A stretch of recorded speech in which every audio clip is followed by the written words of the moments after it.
Perawan remaja dalam cengkeraman militer. Catatan Pulau Buru.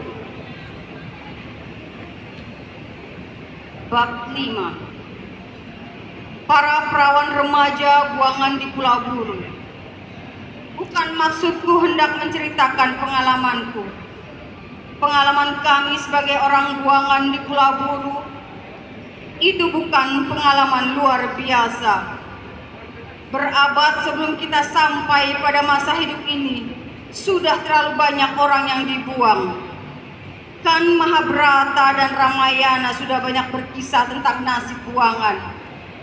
Dalam sastra dunia di luar India, kitab yang berisikan perasaan buangan dapat dibariskan sampai beberapa depa. Di Indonesia sendiri pada 1930-an terbit tulisan Dr. Skonhei tentang Bovendigul. Dan tak lama setelah itu terbit 5 atau 6 jilid buku lari dari Digul. Diterbitkan untuk mencari dana guna membiayai gerakan nasional pada waktu itu. Setelah itu makin lama makin banyak. Jadi aku hendak bercerita tentang buangan yang lain lagi. Tentang sejumlah orang yang terbuang hanya karena mereka itu perawan remaja yang diinginkan. Cerita ini aku himpun dari teman-teman yang pernah bertemu dengan mereka, baik langsung atau tidak. Pada senja hari 16 Agustus 1969, kami sekitar 800 orang telah berada di atas kapal Adri 15, meninggalkan pelabuhan Sodong, Nusa Kambangan. Kapal berangkat, kami berangkat ke pembuangan di Pulau Buru. Besok adalah 17 Agustus 1969, ulang tahun proklamasi ke-24. Ada di antara kalian yang pada waktu itu belum lahir? Kapal itu sudah cukup tua dan brengsek. 2 kali mogok di tengah pelayaran. Mesinnya yang tua terengah-engah membawa tubuhnya yang 3.000 ton. Maju selaju sepeda yang santai. Kalau 11 hari kemudian kami bisa sampai di Teluk Kayeli, ditentang ke kota Namlea. Aku sendiri heran, kok kami belum jadi makanan ikan. Begitu mendarat di pelabuhan Namlea dengan penduduk lebih kurang 3.000 orang, kami langsung dibawa masuk agak lebih ke pedalaman. Kemudian makin ke dalam lagi, memudiki Wai, Sungai Apu, ke tempat yang telah ditunjuk oleh pemerintah RI untuk menjadi tempat tinggal kami, sebuah savana. Pengalaman ini bukan luar biasa. Yang luar biasa adalah adanya buangan sebelum kami. Para perawan remaja yang kini telah jadi nenek, orang-orang dari Jawa, yang dijanjikan akan disekolahkan oleh Jepang di Tokyo dan Singapura. Dunia luar tak ada yang tahu tentang mereka, tak ada yang memperhatikan nasib mereka. Setelah rombongan kami datang, rombongan-rombongan lain menyusul hingga mencapai jumlah 10.000 orang. Tempat yang kami, angkatan pertama, tinggali, aku namai Wanayasa. Patut hal ini kuceritakan pada kalian mengapa tempat lain setelah kami kemudian dinamai kata dengan Wana juga. Terletak seberang menyeberang hulu atau hilir Wai Apu. Beberapa tahun setelah kami meninggali Wanayasa, pada 1972, terjadi sesuatu yang menarik.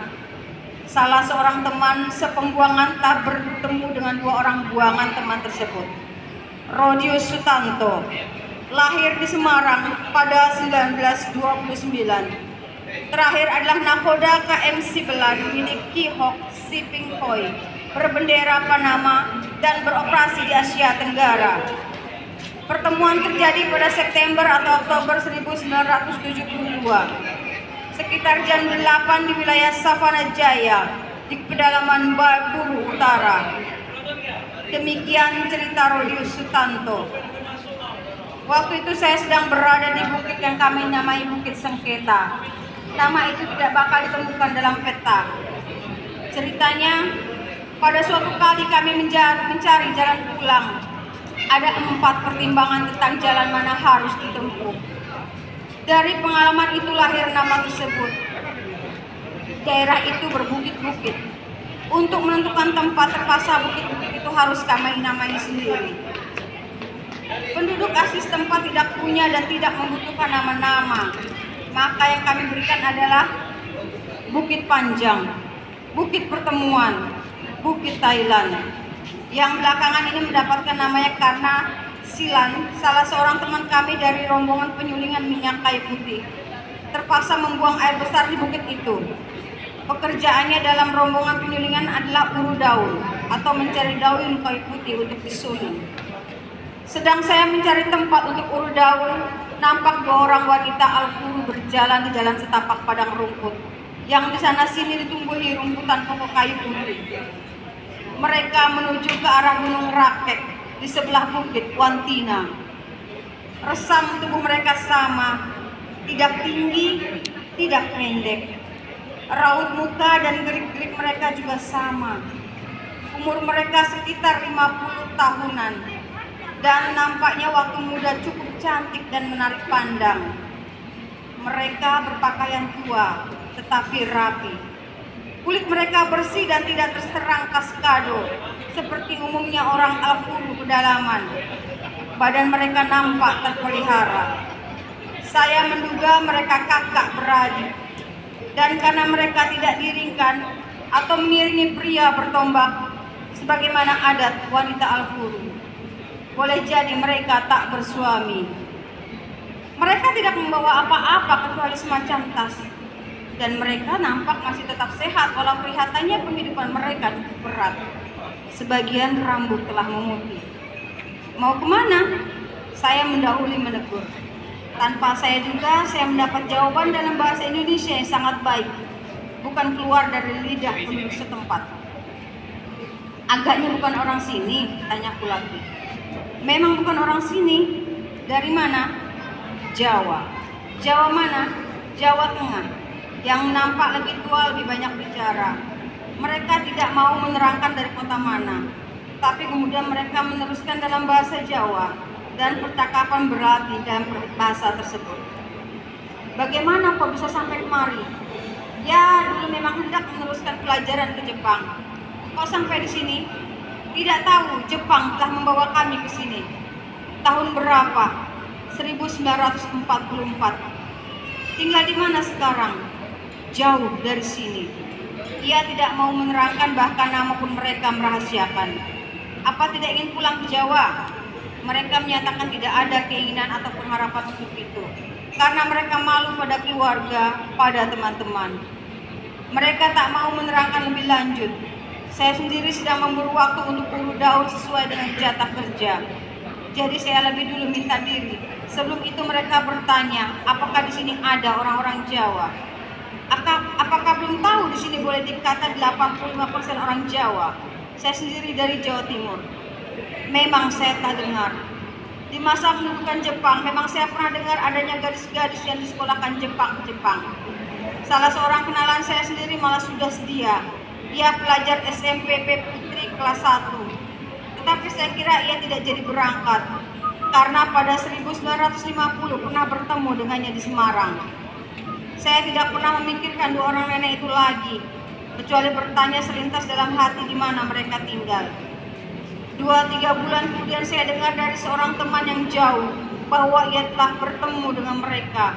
Juga hanya berdua. Juga tidak mau menerangkan nama dan tempat tinggal mereka. Mungkin kalian heran mengapa mereka merahasiakan tempat tinggal dan nama. Memang bertahun kemudian kami sendiri pun baru dapat mengetahui sebabnya. Sebagaimana nanti akan kuceritakan pada kalian. Pada tahun itu juga telah terjadi pertemuan antara salah seorang dari wanita buangan itu dan salah seorang teman kami, Suyun.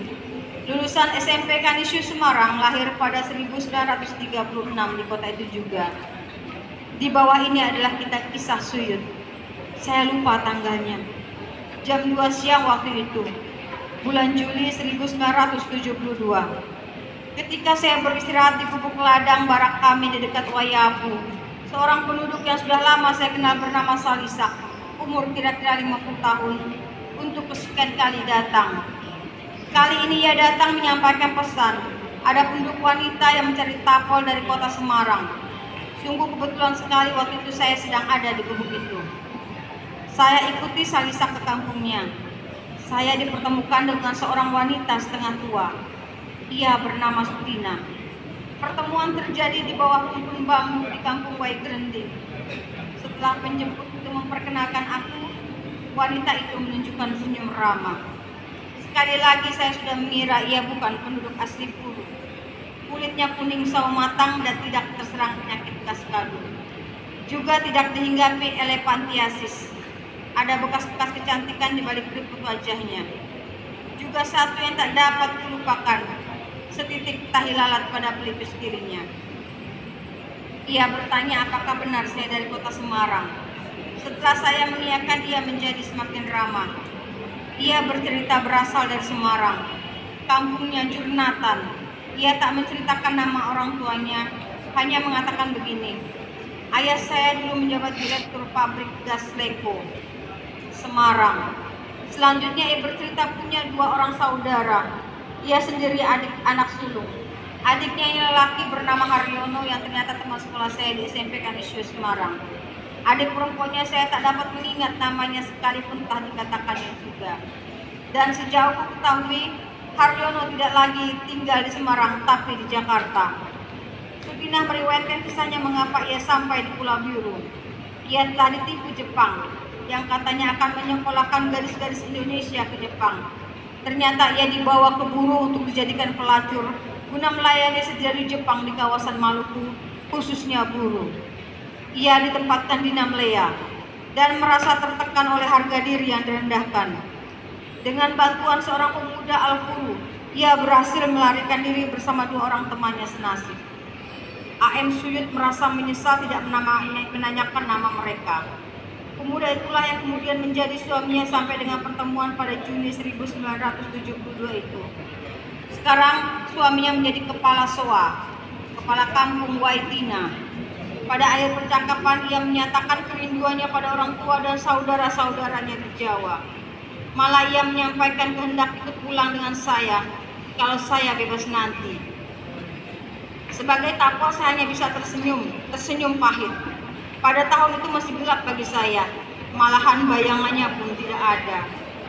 Aku masih ingat meniupnya berita dari teman-teman yang bermukim di sebelah hulu Pai Api tentang adanya beberapa lelaki muda Al-Furu yang telah turun dari pegunungan di tengah-tengah Pulau Buru mengunjungi para tahanan di Giripura. Tentu perlu kalian ketahui, Giripura adalah satu di antara 2 tempat pemukiman teman-temanku yang paling jauh di pedalaman. Teman-teman waktu itu sedang bekerja di ladang. Mereka datang membawa pesan pada ibu mereka, temuilah saudara-saudaramu yang baru datang dari Jawa, karena kalian adalah anak-anak dari ibu Jawa. Tentu saja bahasa yang mereka pergunakan adalah Melayu dialek setempat, dan tidak lebih dari itu yang dapat mereka katakan. Suatu keadaan yang tak dapat dielakkan menyebabkan mereka buru-buru kembali ke pegunungan. Hubungan itu putus tak bersambung. Mereka tak pernah muncul lagi.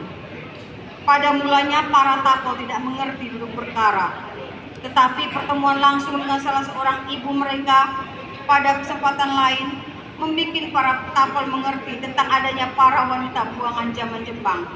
Dan bukti-bukti selanjutnya semakin membenarkan. Sungguh mengguncangkan mengetahui adanya sejumlah orang yang sejak perawan remaja sampai jadi nenek tetap terbelenggu oleh perbuatan keji bala tentara Jepang di masa kemajuan teknologi semaju sekarang ini.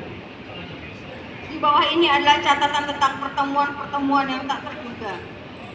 Pada suatu pagi di penghujung 1973, muncul seorang wanita di ladang barak Wanasura. Ia bertubuh tinggi semampai, berbeda dari bangun tubuh wanita Al-Furu pada umumnya. Kulitnya kuning bersih tanpa dicacati kaskado atau penyakit kulit lain. Dalam bahasa Indonesia yang baik dan dengan lidah Jawa yang mencurahkan isi hatinya. Ia bernama Sulastri dari Sompok, Semarang. Pada orang yang kebetulan juga berasal dari Semarang, ia memohon dengan air mata bercucuran. Sekian, terima kasih. Assalamualaikum warahmatullahi wabarakatuh.